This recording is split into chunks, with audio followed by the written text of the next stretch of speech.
के खेलल रंग भूल नहीं पाई ओकर बोली के। हंस हंस के खेलल रंग भूल नहीं पाई ओकर बोली के। रंगवा गुलाल बीतल नया साल, रंगवा गुलाल बीतल नया साल, कैसे जश्न करी होली के। हंस हंस के खेलल रंग भूल नहीं पाई ओकर बोली के। हंस हंस के खेलल रंग भूल नहीं पाई ओकर बोली के।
चढ़ गई डोली पे रंगवा गुलाल बीतल नया साल, कैसे जश्न करी होली के।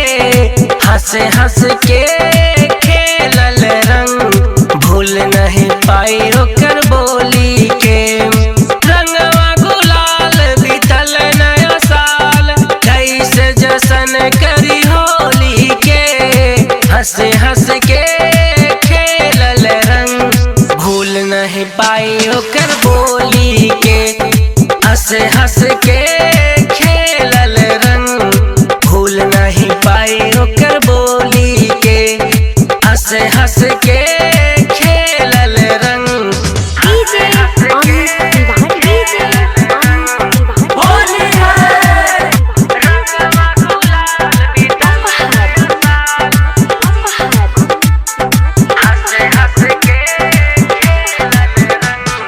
जिंदगी के हमरा अंतिम हावे होली। सोनू केकरा खातिर किनी है घाघरा चोली, किनी है घाघरा चोली, किनी है घाघरा चोली। जिंदगी के हमरा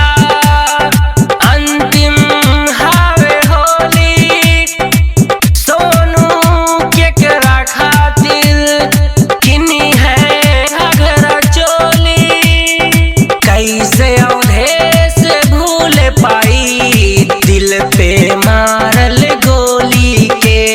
रंगवा गुलाल बीतल नया साल, कैसे जश्न करी होली के। रंगवा गुलाल बीतल नया साल, कैसे जश्न करी होली के। हंस हंस के खेलल रंग भूल नहीं पाई ओकर बोली के। कैसे जश्न करी होली के। हंस हंस के खेलल रंग भूल नहीं पाई ओकर बोली के। हंस हंस के खेलल रंग। Krishna recording studio Delhi.